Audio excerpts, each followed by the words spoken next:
Welcome you all to this second lecture of the 10th week.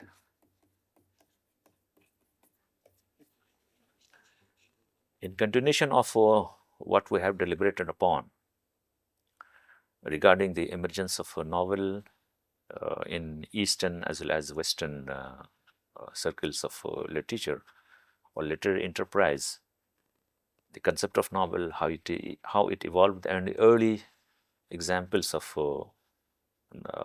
novels in English as well as in uh, in Arabic, because we have found that certain examples, certain Arabic texts of Middle Ages, they were translated into European languages, as we have seen the examples of John of Capua translating Galileo Dimna as Directorium Human Vitae. And of course, Antoine Galland writing, doing the translation of Alf Layla wa Layla. And before that, Theologus Autodidactus, Arisala fi Sira Nabawiya by Ibn Nafis, and before that, Simon Oakley and Edward Pocock associated in their association with the later English and first the Latin translation of Hayy ibn Yaqdan, that is Philosophus Autodidactus. So these are the series of the texts that have played a role in the evolution of the idea of novel in Europe. We are concerned with this point actually in historical perspective, because when we talk about novel, we simply see it as a genre that was developed in Europe in isolation of any other influences. So, especially as relates as concerns the greater interactive domains, literary interactive domains involving Arabic and the European languages, this historical point must be taken into account. Another example of the Arabic literary text of the having the nature of narrative or fiction narrative is the maqamat, adab al-maqamat. It's a well-known genre in Arabic that was developed during the Abbasid times, maqama, adab al-maqama. Several notable persons like Badiu Zaman Hamadani and Abul Qasim al-Hariri, al-Qadi al-Fadil, among many others from East and West. West means from Andalusia, the Maghreb region. We find them contributing tremendously to this genre, alongside Manamat. So, by Al-Wahrani, so Maqamat and Manamat, they are actually the short stories, something like short stories. They can be seen like that. So, again, so this is Maqamat al-Hariri, the printed form. Maqamat al-Hariri in some manuscripts. Now, the Maqamat have been in Europe as early as 17th century and 8th century, 18th centuries. Parts of the Maqamat were translated into Latin as early as 17th centuries and 18th centuries. Especially a complete translation of the first Maqama of Al-Hariri was made by Jacobus Golius in 1656, that is 17th century, and later 4 Maqamat of Al-Sarqusti. Al-Sarqusti was a noted name in the domain of Maqamat from Andalusia, were translated into Latin by the jurist Asso del Rio in 1762. So, Jacobus Golius in 1656 and Asso del Rio in 1762 doing the translation of Maqamat. We have these examples. It's again a significant point of far greater historical that is when we'll be seeing the things in historical perspectives.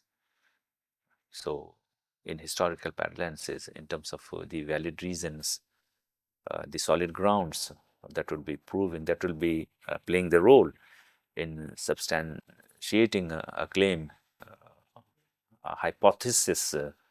So, in this sequence, we'll be finding that these are these evidences are these texts are very significant.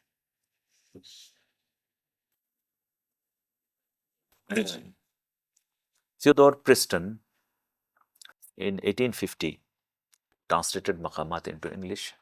So in 19th century, it was translated into the Maqamat of Hariri was translated into English.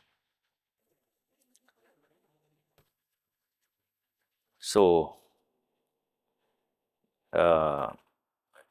Jacopo Scolios did not produce a full Latin translation of the Maqamat, but his translation of the first Maqama was published in an edition of the Irenaeus grammar in 1656. Irenaeus was among the earliest European scholars, Orientalists, who have been associated with Arabic grammar.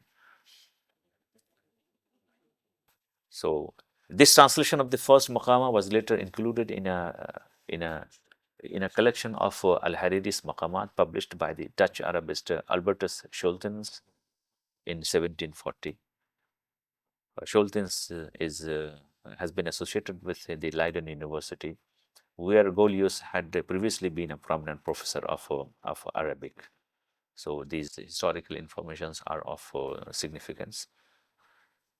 Albert Scholten, Dutch philologist. This is his translation of Hariri's Maqama.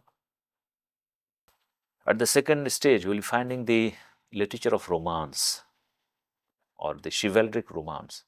It's a type of narrative in prose or verse, popular in the aristocratic circles of high medieval and early modern Europe. They were marvel-filled adventures, often of a knight errant with heroic qualities who undertakes a quest. Yet it is the emphasis on the heterosexual love and courtly manners distinguishes it from the chansons de geste and other kinds of epic which involve heroism. So we have the romance or the chivalric romance alongside the chansons de geste. Chansons de geste are chansons de geste are the very significant French poetry in Old French related to some legends, some historical events involving in the Arab prisons, the Arab invasion of south of France, and several wars taking place between the Arab rulers, between those who had led the Arab expeditions, and between the local rulers, chiefly Charles Martel or Charles the Hammer. So this is a very long poem, epic poem, Chansons de Geste. It's also known as Chansons de Roland. Sometimes these two examples are seen on separate grounds. There were some later romances, particularly in those of French origin. There is a marked tendency to emphasize the themes of courtly love. And courtly, when we say courtly love, it is primarily related to Al-Hubb al-Uzri. Al-Hubb al-Uzri. So in the sequence, we'll be finding that this is a troubadour phenomenon. This troubadour phenomenon that involves the Arab concept of love, Al-Hubb al-Uzri, in a specific scansion system that was alien to the Arab, to the European forms of rhyming, European scansion system, in which the meters were those taken from Andalusia, Muslim Andalusia, Arabian Andalusia, and where sometimes we'll be finding a complete, not simply the words, rather phrases, as we'll be having some examples in many examples in the poetry of the troubadours. I have dealt with this topic in one of my books that is known as the Arab Romance Parnassus.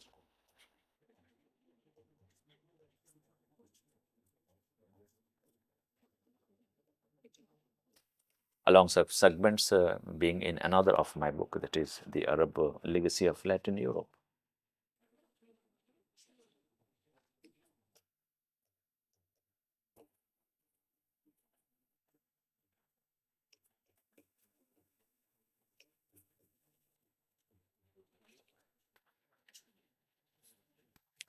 In the domain of romance, we find that Giovanni Boccaccio's Decameron plays a significant role.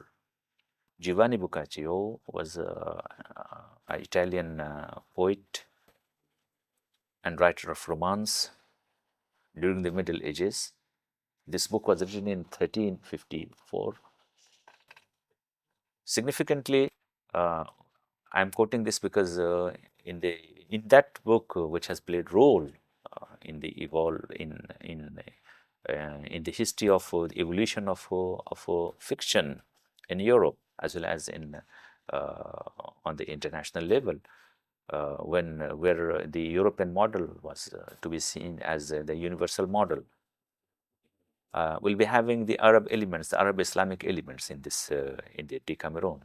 So there are several stories in Decameron that are of that contains that consists of the Arabic elements. So these stories have been influenced by that a long tradition of storytelling, which has been transmitted into Europe in the wake of translations of the Eastern romances, Eastern stories, chiefly Kalila wa Dimna and Alf Layla wa Layla.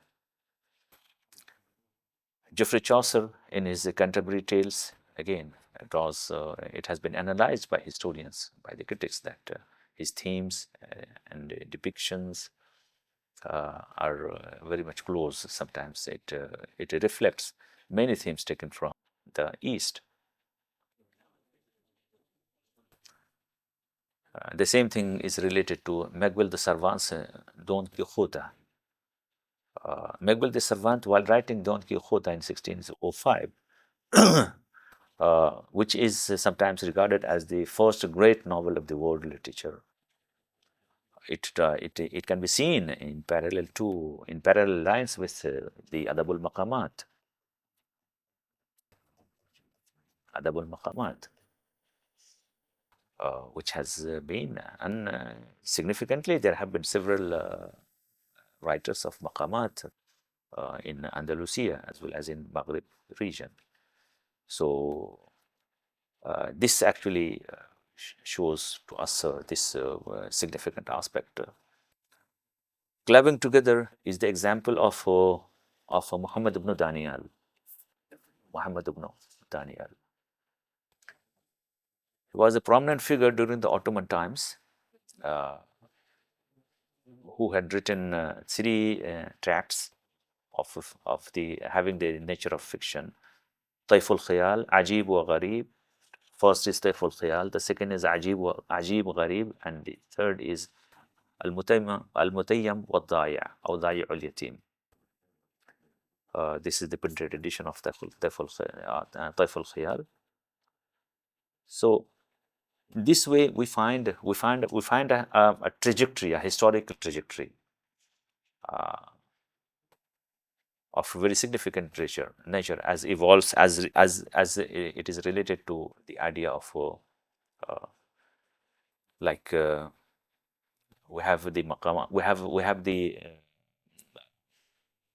Arabian Nights, then we have of course Kalila wa Dimna and their translations, and then we have Maqamat, then we have Taiful Khayal, and that Muhammad al-Muwaylihi, will be having example of him in this regard. Muhammad al-Muwaylihi, his Hadith Isa ibn Hisham. So in 1930, Muhammad al-Muwaylihi, Muhammad al-Muwaylihi, who died in 1930, gives us Hadith Isa ibn Hisham. And in 14th century, we have Muhammad ibn Daniel. And before that, we have Maqamat, we have Manamat, we have Alf Layla wa Layla, we have Kalila wa Dimna. This is in a historical sequence. Then, of course, Hossein Haikal will be having Abbas Mahmoud Al-Aqad writing Sara. Hossein Haikal's novel, the work is usually taken as the first novel in modern times, first complete novel. Then, of course, Sara, alongside Ghadatul Zahira, which in historical analysis stands to be the first complete novel. So it was not the novel written by Hossein Haikal, that is Zainab, rather Zainab Fawaz novel, that is Ghadatul Zahira, which was the very first. Also Ahmad Faris al-Shadiyaq's Saq Fawqa Saq. Zainab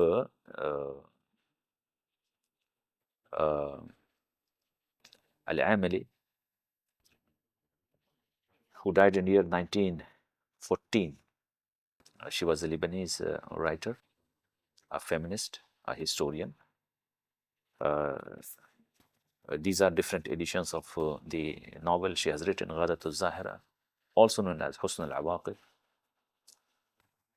So in Arabic, then we'll be having that trajectory of the development of novel. So it was the early stage, the middle, the stage related to the Middle Ages, the phase related to the Middle Ages, representing the Adab al-Qisas, Adab al-Hikayat, like Alf Layla wa Layla, either original or translated ones, or the Maqamat and Manamat, etc. Then Taif al-Khayal, passing over to Hadith Isa ibn Hisham, and then of course the present novel that we are having, Zainab Fawaz or Hossein Haikal or Abbas Mahmoud Al-Aqad and others. Now, as of now, the Arabic novel stands to be one of the foremost, one of the most powerful genre, both in terms of both in qualitative as well as quantitative molds, alongside the thematic variations, multiplicity of things, use of techniques, the classical techniques, the modern techniques, the postmodern techniques, the symbolic techniques, stream of consciousness, the cinema, the techniques, the narrative techniques now used in cinematography, etc. All these techniques which have been discussed in modern structural as well as post-structural and postmodern perspectives, all these techniques have been used. They will be found in the modern literary marvels, in the modern fiction marvels we'll be having in modern times.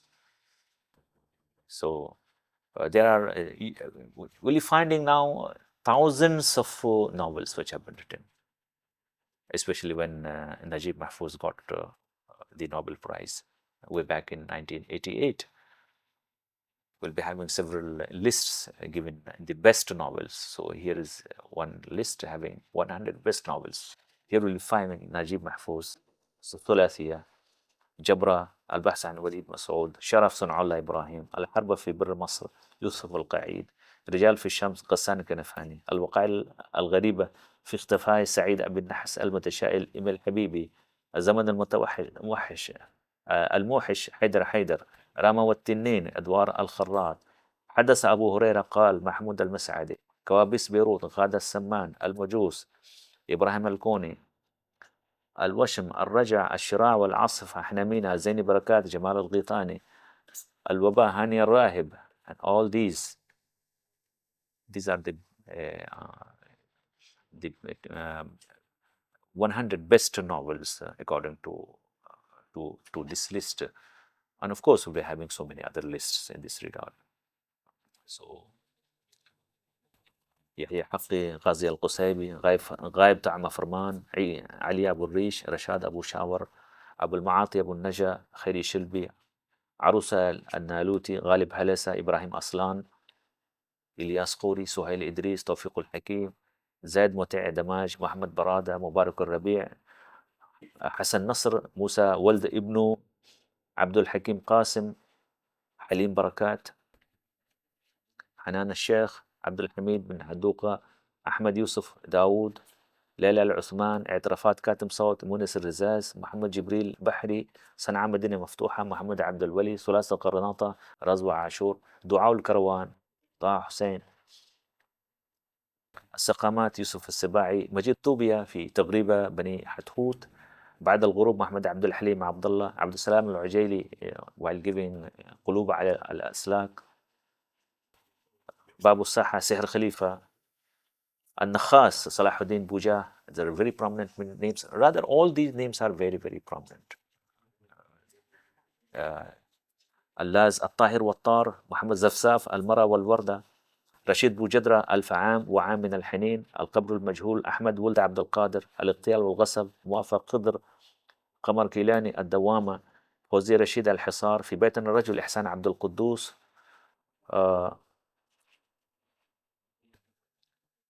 عبد القادر بن شيخ، ونصيبي من الأفق، مجنون الحكم بن سالم حميش، الخماسي إسماعيل فهد إسماعيل، أجنحة التيه جواد الصيداوي، أيام الرماد محمد عز الدين التازي، راس بيروت ياسين رفاعية، عين الشمس خليفة حسين مصطفى،